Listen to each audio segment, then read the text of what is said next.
Assalamualaikum warahmatullahi wabarakatuh. Perkenalkan semuanya, saya Andi Melani 1285 akan membacakan hiperbab 2 yang berjudulkan struktur dan fungsi tubuh makhluk hidup.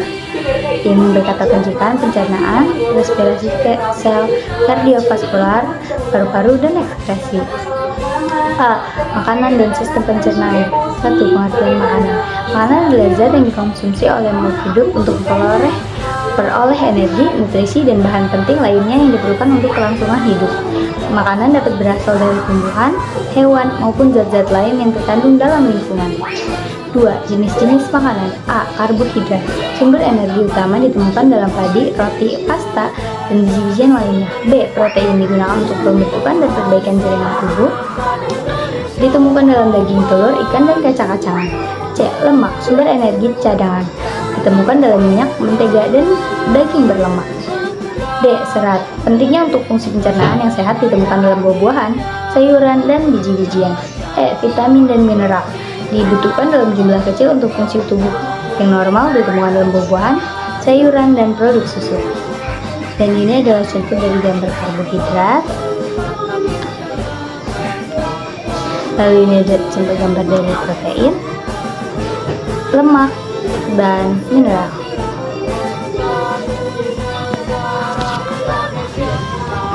Tiga. Sistem pencernaan pada manusia. Sistem pencernaan pada manusia terdiri dari mulut, kerongkongan, lambung, usus halus, dan usus besar. Ini adalah urutan tempat makanan melewati dalam tubuh dan diolah menjadi nutrisi yang diserap dan digunakan oleh tubuh. Berikut adalah langkah-langkah penting dalam sistem pencernaan manusia. 1. Mulut. Tempat makanan masuk ke dalam tubuh.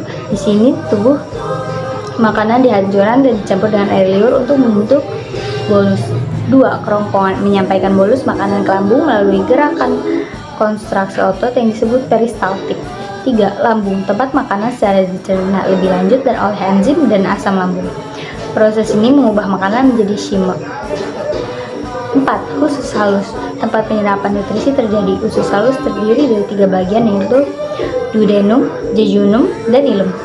Di sini nutrisi diserap ke dalam aliran darah untuk didistribusikan ke seluruh tubuh. 5. Usus besar.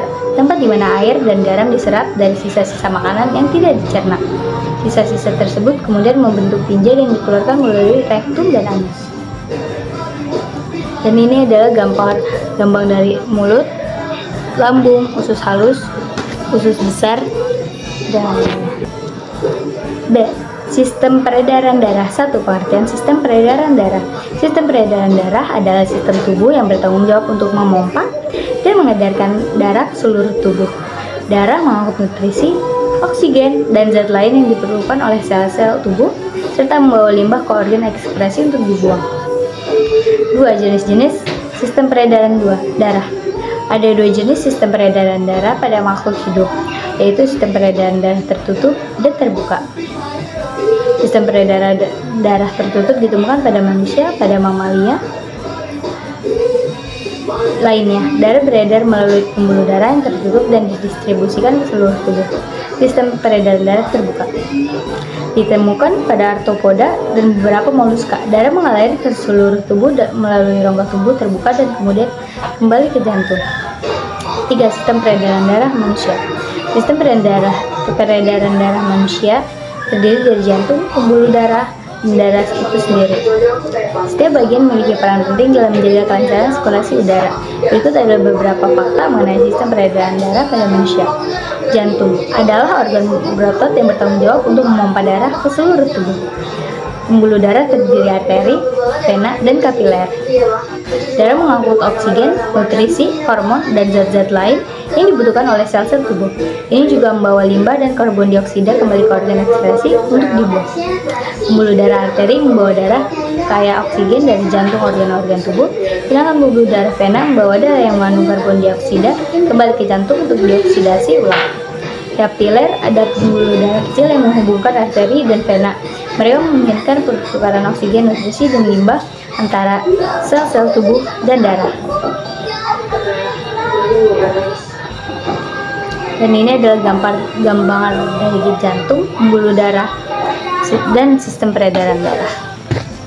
C. Sistem pernapasan. 1. Pengertian sistem pernapasan.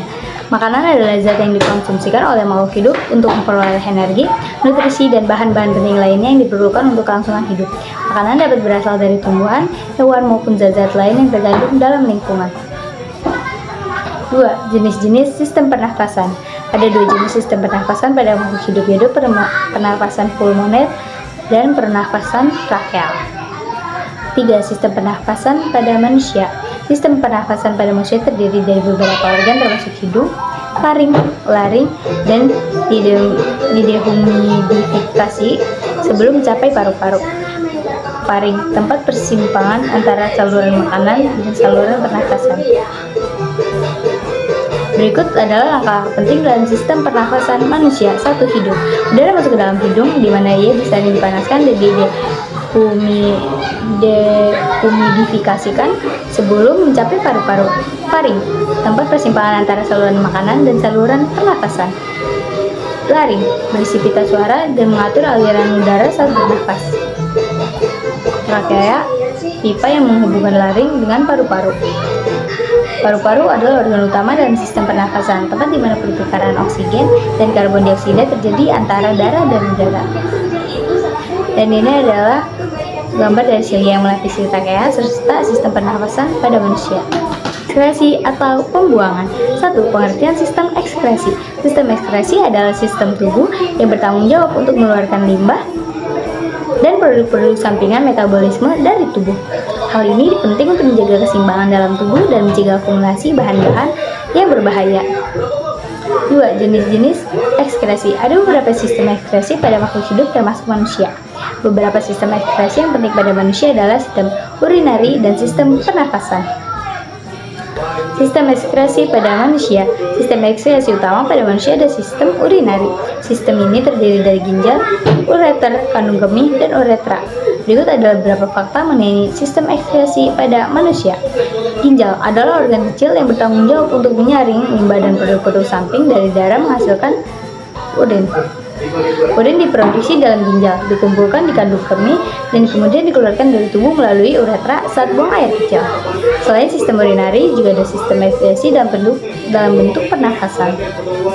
Proses pernafasan hasilkan karbon dioksida, produk sampingan metabolisme yang dikeluarkan dari tubuh ketika bernafas. Dan ini adalah gambar dari sistem ekskresi pada manusia. Sekian presentasi saya hari ini. Bila ada salah mohon dimaafkan. Wassalamualaikum warahmatullahi wabarakatuh.